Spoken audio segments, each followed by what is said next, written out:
Thank you. Welcome everyone to the Rotary Club of Jacksonville Zoom at noon meeting. I will now call the meeting to order by ringing the Rotary bell.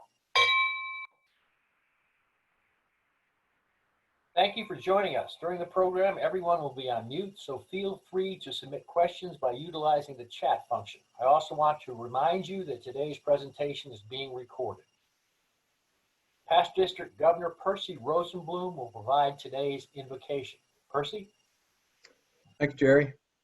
Okay, gathering here today as Rotarians and civic leaders, we pray that we will be guided in ways to be of service to others in our homes, the communities in which we serve, and the world around us. We gather here today grateful to be in a position to be of service. We give thanks that it is our good fortune to be able to share our resources and talents with those in need. We gather here today with a full understanding that for those to whom much has been given, much is expected. Let us stay focused on the growth of the Rotary movement in order to strengthen the promise of Rotary to benefit all mankind through its noble and worthy causes, all with the hope that one day, through our tireless efforts and shining examples of service above self, there will be peace, harmony, and joy for all on the earth. Amen. Thank you, Percy. I want to thank all of our members who spent the past Saturday with us virtually during the Vibrant Club seminar. District Governor Rich and his wife Marie did a wonderful job. President-elect Bill Sorensen, President-elect designee Jim Agee, Bill Learn, Pete Hicks, Howard Kelly, Jeannie Terrace, Rusty Creighton, Biggs Nauer, Jenny Jett, Howie Wanamaker, Carter Funk, and our Executive Director, Charity Omer, attended. Our club was recognized in the area of membership as a model for large clubs and for having the most new members added last year. Additionally, our club was recognized in the foundation area for total giving and polio giving. I also want to thank Jim Agee for presenting in the area of membership and Pete Hicks for presenting in the grant process during the district training. Congratulations to past President Tom Bryan. The work was done during his year, last year, that enabled our success for these awards. Please to continue to keep the Cooksey family in your thoughts and prayers. Mr. Cooksey is now at home under hospice care. Our hands-on committee has been hard at work. Our chairman of that committee, Pete Hicks, is with us to give us an update. Pete? Thank you, President Jerry. So I'm going to share a couple things that we were going through. It was very evident at the district meeting this past Saturday that we are a powerful club. I wanted to make sure that everybody knows we should be in that next stage of volunteering, doing activities, because they gave a lot of awards out around that. So kind of my challenge to everybody and my challenge to us to make President Jerry look really good this year is not only recruit a lot of members, not only give a lot of money to the foundation, but let's give some hours back. So I wanted to share with you guys real quick, ladies and gentlemen, we're doing a food drive. I've said it, I'm gonna keep saying it. It's, we're within a month now. Basically collect your food, collect items. It says the most needed items, but we will take everything. I kind of made the joke to our hands-on committee. And yes, we do have a hands-on committee. I talked to them, I said, we can take other things, but I don't wanna, turn in 100 pounds of black eyed peas. So let's, you can clean out your cloth, clean out things. So some people have asked some great questions about can we just give money? And that answer is yes. You can send in through our website to the foundation, and we'll present a check all together with all the Rotary funds to Feeding Northeast Florida. But we also want a canned goods. So our committee will meet Friday, the 20th, Saturday, the 21st at the Youth Crisis Center. I will send out more information where that is. It's in Jacksonville. For some reason, if you can't leave your house or you have a lot and you need a pickup, my committee will arrange pickup from your house. We're kind of a full service committee, so we'll be happy to get out there. And then that Monday and Tuesday of the following week, we're gonna plan to meet the gentleman And what they do is they'll weigh the food that we donate.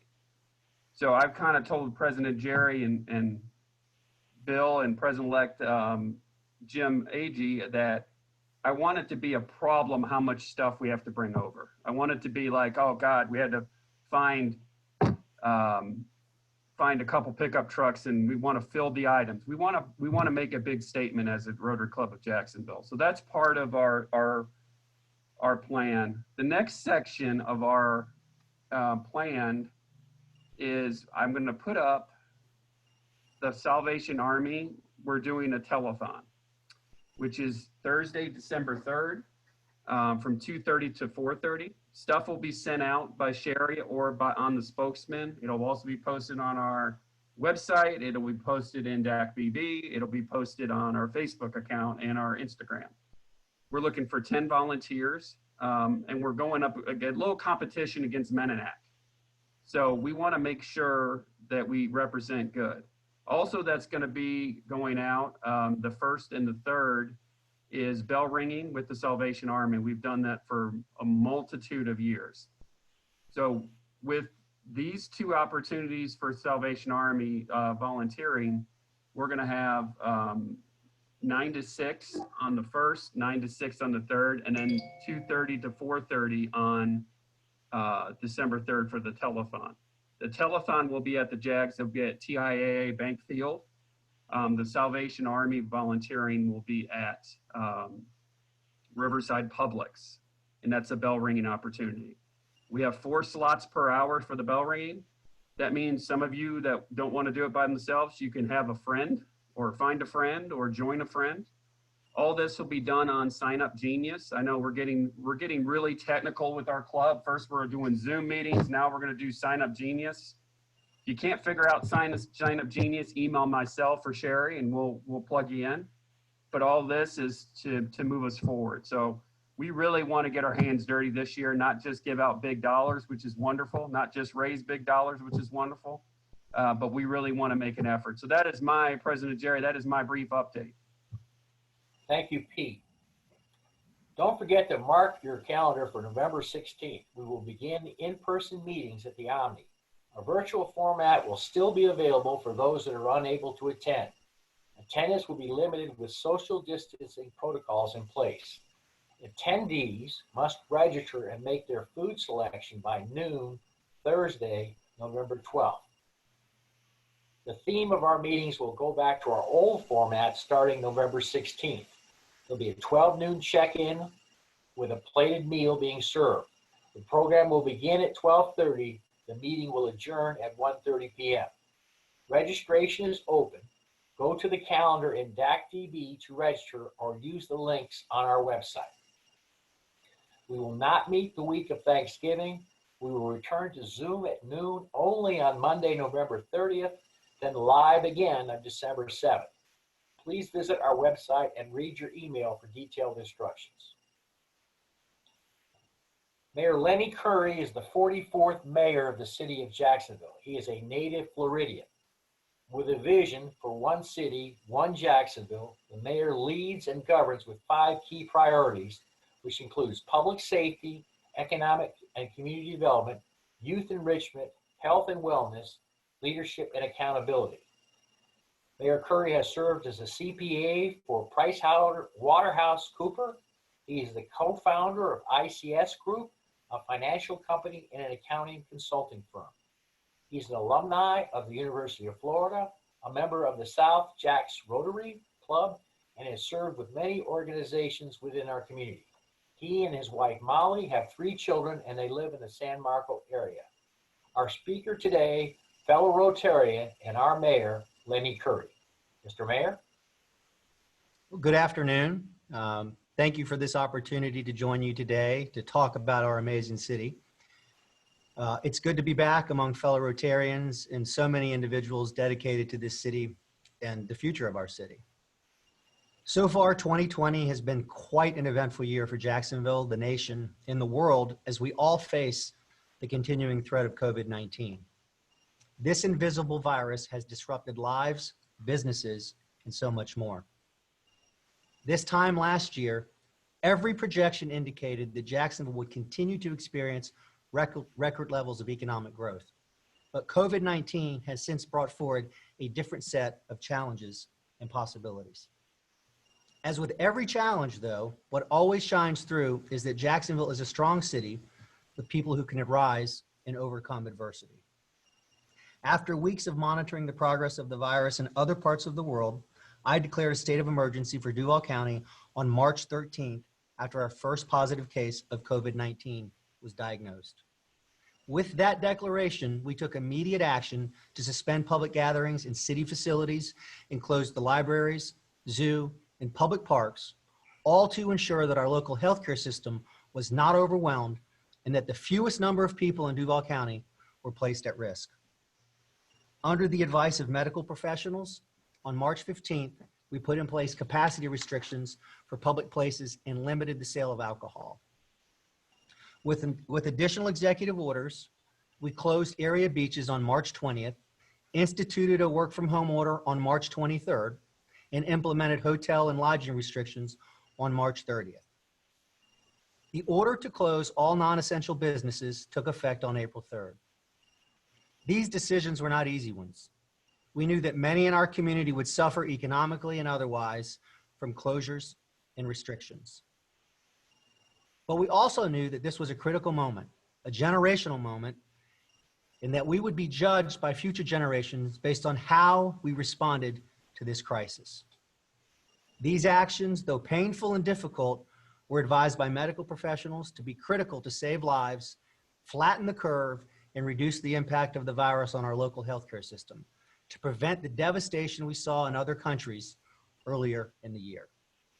But as a former small business owner, I was fully aware of the negative impact the shutdown would have on countless families in Jacksonville. So I took steps to minimize that impact and assist those in need. Our team heavily lobbied for federal funding and support that was awarded to nearly $25 million in CARES Act dollars to support small businesses. In a unique partnership with ViStar Credit Union, we set up a small business program to help keep local companies in business and citizens on payroll. ViStar provided $40 million in approved credit lines to small businesses, with the city granting interest and principal amounts if the businesses hit certain employee retention targets. We enacted this program in April, much sooner than other programs in Florida. This was immediately impactful to Jacksonville businesses and the local economy. $20 million in CARES Act funds were provided in grants to 183 businesses and nonprofits such as the Zoo, Symphony, and more. This now has been expanded to $24 million. An additional $20 million provided relief to businesses and entities who rent space from the city or who pay fees to the city for certain services to allow them to get back on their feet and help spur economic development. That includes fire inspection fees, various permits, and mobility fees.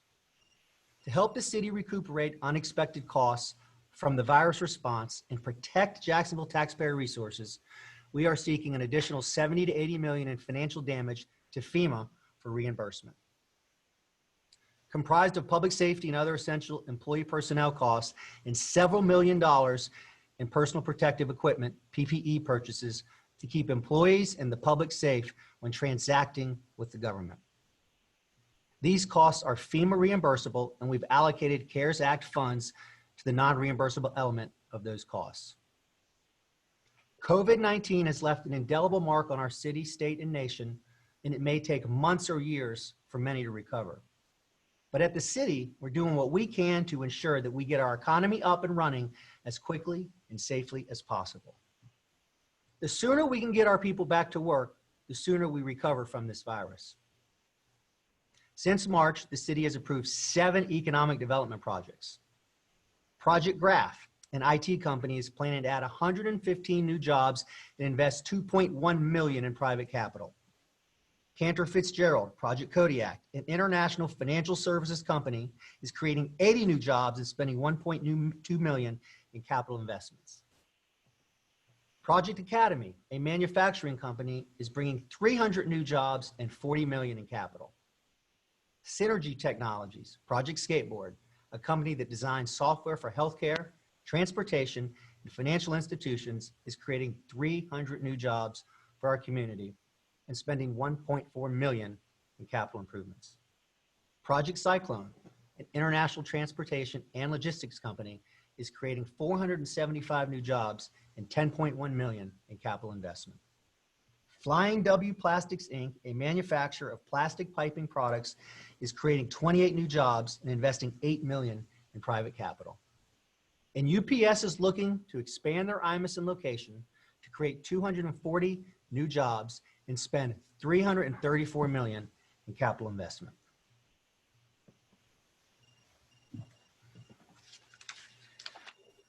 Even amidst these harrowing times, the important day-to-day work of local government must continue. Earlier this month, my sixth budget as mayor went into effect.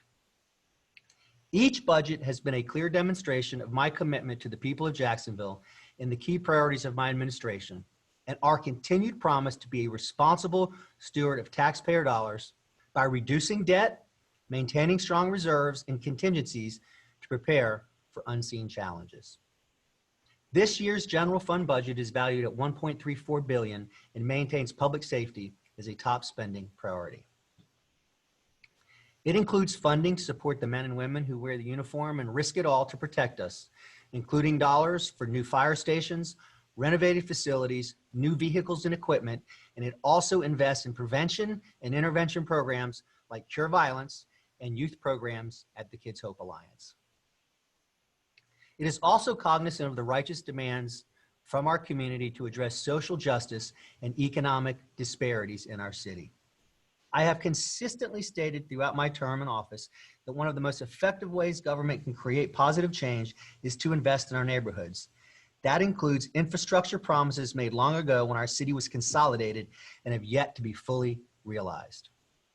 That's why we're investing a total multi-year CIP, 270 projects estimated at $1.6 billion. In the year ahead, we have 121 projects at a total of nearly $240 million. Almost $100 million of that will be directed to Northwest Jacksonville, specifically Council Districts 7, 8, 9, and 10, where some of the largest unmet needs still exist. While this is a strong commitment to those neighborhoods, the budget still makes substantial investments for all of Jacksonville, all over our city. Another key area of focus is downtown Jacksonville. By now, you've heard me say this time and time again, you can't be a suburb of nowhere. Great cities have great downtowns, and Jacksonville deserves a beautiful and vibrant urban core that complements our unique and amazing community. Nearly 2 years ago, I committed to the people of Jacksonville that in just a few years, you wouldn't recognize downtown. My team and I are focused on that goal and are working together with businesses and community partners to make that vision a reality. We've seen great momentum in recent years. Cranes are in the sky and many wonderful projects are in the works. In addition to projects like Lot J that get all the media headlines, there are many exciting things happening in and around downtown Jacksonville. Businesses are relocating downtown or building new headquarters, such as ViStar and FIS. New residential units are bringing more people to live in our urban core. New hotels are in the works, benefiting our tourism and hospital economy with projects like the new Marriott Residence Inn and renovation of the historic Ambassador Hotel. And we're investing in key downtown infrastructure to improve the quality of life in our urban core, including projects like the Emerald Trail, redesigns of the former landing site in Friendship Fountain, enhancements to the waterfront at the Times Union Center, and new vibrant lighting on the Acosta Bridge. We're also changing how we move downtown, such as JTA's beautiful new regional transportation center in La Villa, more pedestrian and bicycle safety road designs like the completed new roadway features on River Place Boulevard and planned improvements for Park Street.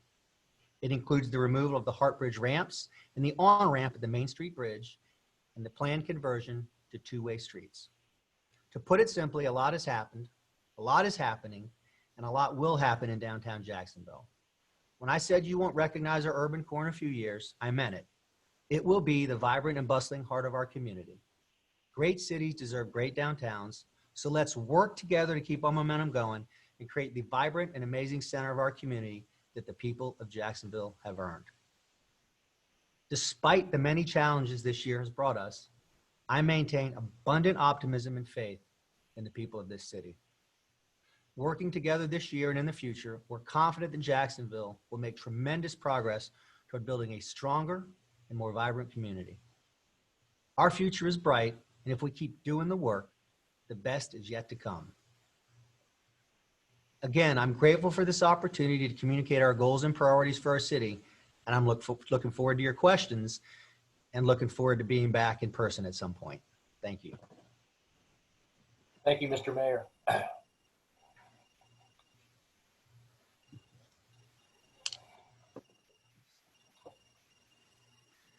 This new era of Zoom is still a bit odd. Yes, it is. So we're waiting for questions.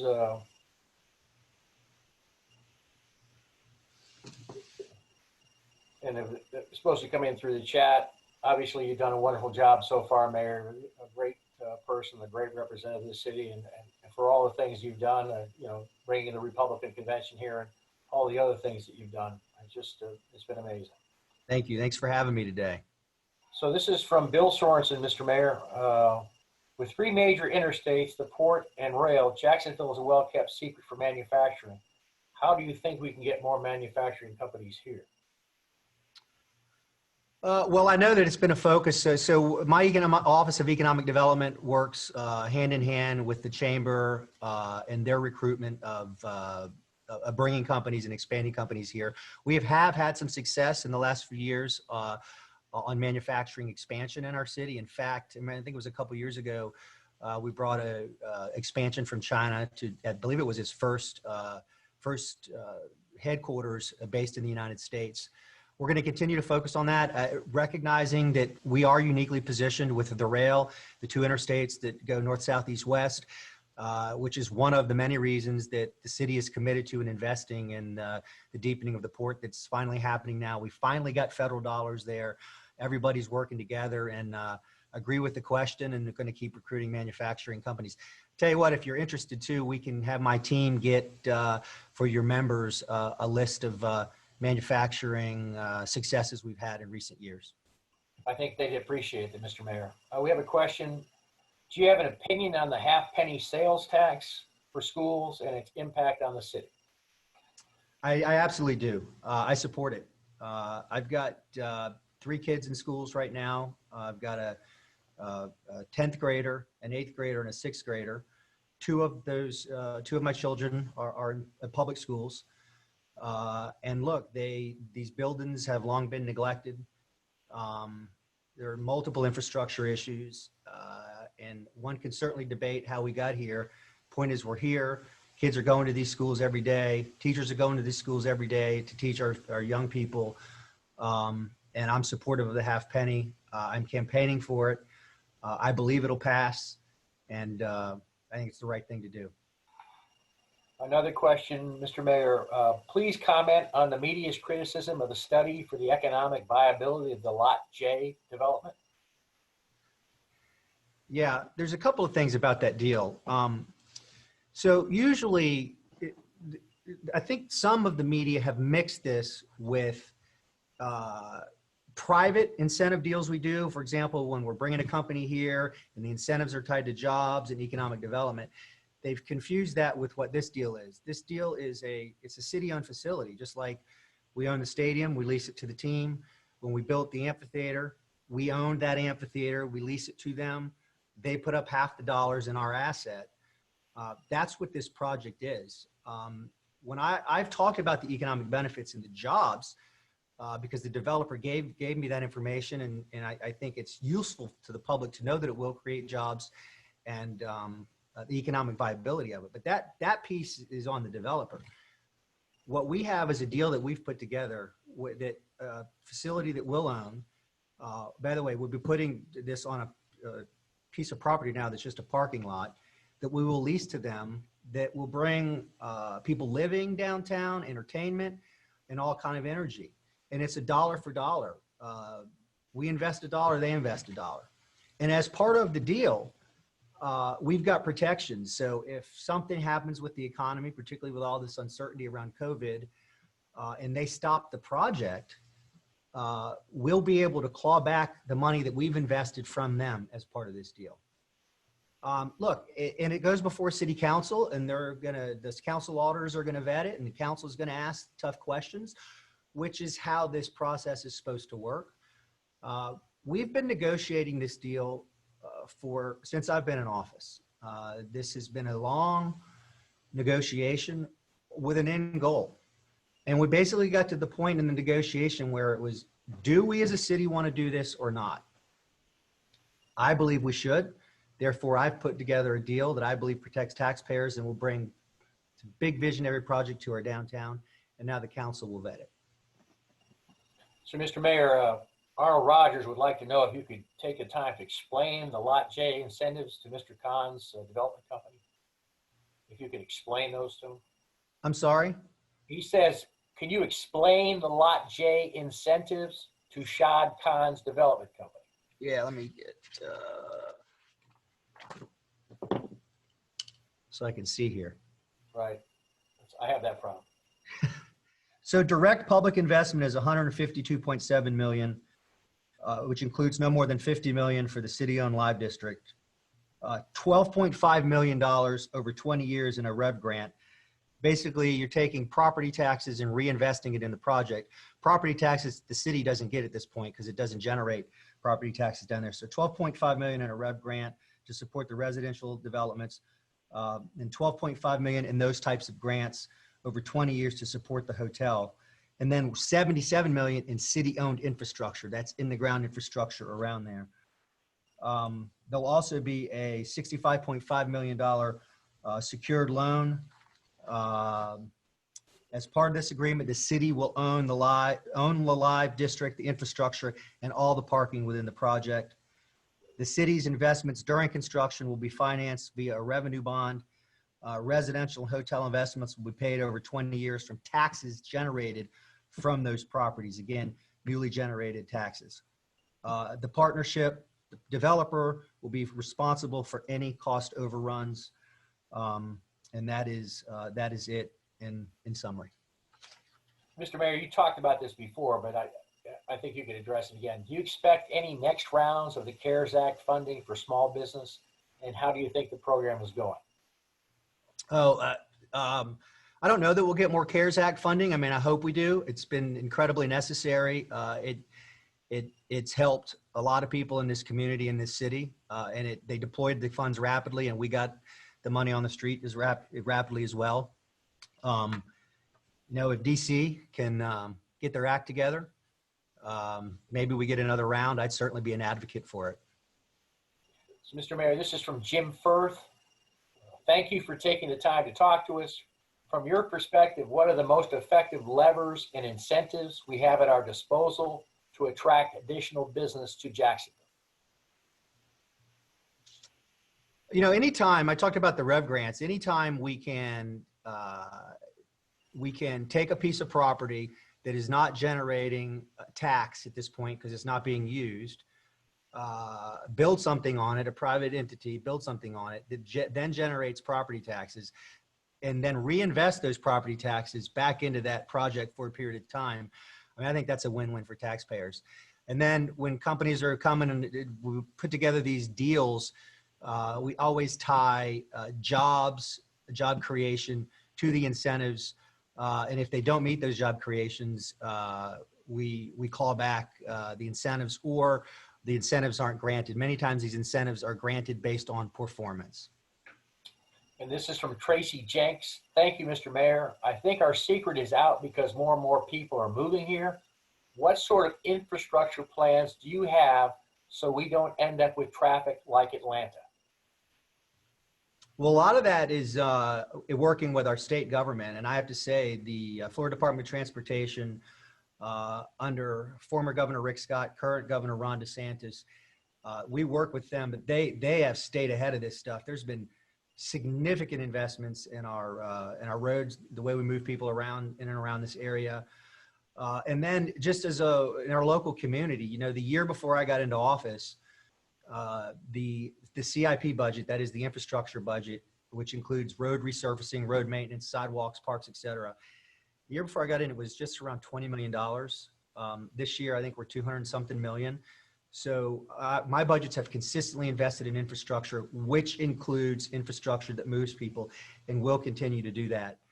There's also a pilot project with the Jacksonville Transportation Authority, autonomous vehicles, which will move people as a pilot up and down Bay Street, which could potentially be expanded, by the way, out into neighborhoods as well. This is from William Inman. Generally speaking, what impact, if any, can the elections of next week have upon local government? That's a difficult question. Yeah.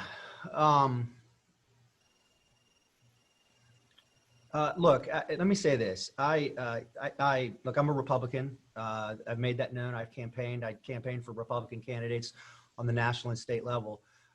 I, however, govern every day.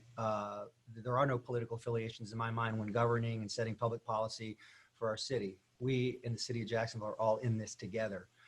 But relationships help and relationships matter.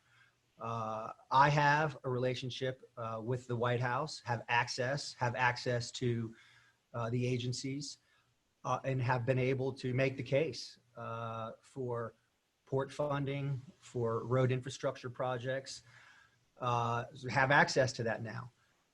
That, depending on which way the election goes, that access could change. But I will always work with those in the House and the Senate and the White House for what's best for Jacksonville. Thank you for your initial response. This is from Jim Agee. To the pandemic that flattened the curve, will we be able to stay open for business if there is a flu season spike in COVID-19 positive tests? I don't foresee, I mean, you can never say never, but I don't foresee lockdowns, the kind of lockdowns we saw back when this started in March. There was so much uncertainty. Nobody really knew what they were dealing with except for what we were seeing happening in other countries, and then what happened in New York. So we were taking the best advice we had based on the limited information that even the experts had. I think that we have to learn to navigate this virus as long as it's with us. And I think the cost of people being locked in their homes and not being able to work and kids not being able to learn and participate in activities is both an economic cost and it's a health cost. So my goal is to continue to encourage people to take precautions, social distance. Don't be unnecessary. If you have someone in your home or you have are at risk for health, take that into consideration. I've been an advocate of masks, and I take some heat for that. But here's my view. This is a very, very simple thing to do. And people can debate what impact it has. How big does the mask impact have? Is it a huge impact or a small impact? It's a very simple thing we can do and continue to go on with our lives, have people at work, have kids in school, and have activities happening. So the short answer is, unless hospitals get to the point, and by the way, I talk to the hospitals regularly. I had a conversation this morning. I stay on top of what ICUs look like, what COVID inpatients look like. We would have to be to the point where hospitals could not handle patient loads to even consider something like that. And I frankly don't see that happening. And the other thing you see in the media is, particularly we see this a month or two ago, they start talking about ICU capacity and ICUs are almost full. Yeah, that's the business model. They operate. They're not going to have ICU units that are empty. They're not going to keep them empty. The financial models don't work. So when you hear that ICUs are high level of occupancy, that doesn't mean that COVID is the issue. It means that they're taking care of patients that need to be taken care of on any given day, and they have contingency plans in place in the event they need to expand for COVID/mixture of flu season. This is from Howard Wanamaker. Mayor Curry, thank you. How has COVID-19 impacted Jacksonville's revenue streams? i.e. infrastructure, sales surtax, gas tax, etc.? So the latest projections I saw, we had, at this point, we've had no significant negative impact. And we just presented my last budget here within the last few months over the summer. And we were able to increase our spending in infrastructure. Look, the real estate market is hot. Segments of this economy remain incredibly hot. Residential real estate is just really, really continues to be something else. But we have, what's important to know is every one of my budgets have paid down debt and increased our reserves. So we are positioned in the event we take some sort of a hit because of the unknown and uncertainty of COVID-19 or some other unknown or event that we weren't able to predict. So this question is from Bill Sorensen. Your emergency executive proclamation extension ends tomorrow. Have you decided if you will extend it again? I am collaborating and talking with experts and looking at the numbers. We'll make a final decision by the end of the day today, but I will reiterate what I said earlier is that I believe that it's a simple act that we can take in the grand scheme of things. I mean, when you look and consider what is happening in other cities and other states where there's still major lockdowns, you have a state right now that's telling people that they can't have Thanksgiving in their homes, how many people can be in their Thanksgiving dinner, how long they can operate. So in my mind, I know there are people that don't like it, but the wearing of a mask is a simple way to make an effort to protect each other in these uncertain times. Final decision will be made by the end of the day, though. This question is from Howard Dale. What is the city's rainy day reserve balance now? That's a tough question. I usually have that. I don't have the reserves in front of me, but they're significant and they've grown every year since I've been in office. I mean, look, just an example to demonstrate. When we've had hurricanes, we've been able to spend money like other cities haven't been able to on the front end to recover because we have reserves available and then get reimbursement from FEMA. But what I will do is I will distribute our reserve number to you so you can get it to members that would like to see it. So I have a question myself. Mr. Mayor, what are the plans for the landing? Is that resolved itself now, or are we going to suffer through litigation for years, or is it going to go forward? What are our plans for the landing? It's resolved. I committed 4 or so years ago that we'd resolve it, and we have. The Downtown Investment Authority, I would expect, depending on the economy looks strong right now, but I would expect the Downtown Investment Authority to put out some sort of an RFP, request for proposal, on the highest and best use for that beautiful piece of property that's on the river. The market will move and kind of dictate where we head there because it's got to make economic sense to a potential developer. I'd like to see some sort of a mixed use. I think that some green space, some of that to still be accessible to the public and accessible to the river, I think would be nice. But yeah, it's resolved, and Downtown Investment Authority will be likely putting out an RFP in the months ahead. Mr. Mayor, that's the end of our questions. Thank you so much for taking the time to speak to us. Continue doing the great job that you're doing. Thank you very much. I hope everybody has a blessed day. Thank you, Mr. Mayor. Make plans to join us next Monday for Zoom at noon to hear Jake Gordon, CEO of Downtown Vision. Jake will review the recent publication of the State of Downtown. At the conclusion of this meeting, our Zoom platform will remain open. Some of you who are attending the board meeting immediately following. Those attending that meeting should see an option to join on their screen. Be sure to look or click on the breakout button at the bottom or side of your screen. If you are expected to be in that meeting and do not see an option to join, please drop Sherry a note in the chat area of your screen. This will allow us to admit you into that meeting. For the rest of you and Mary Curry, Thank you all for being with us today. We hope you have a great week, and we'll see you next Monday. This concludes our club meeting.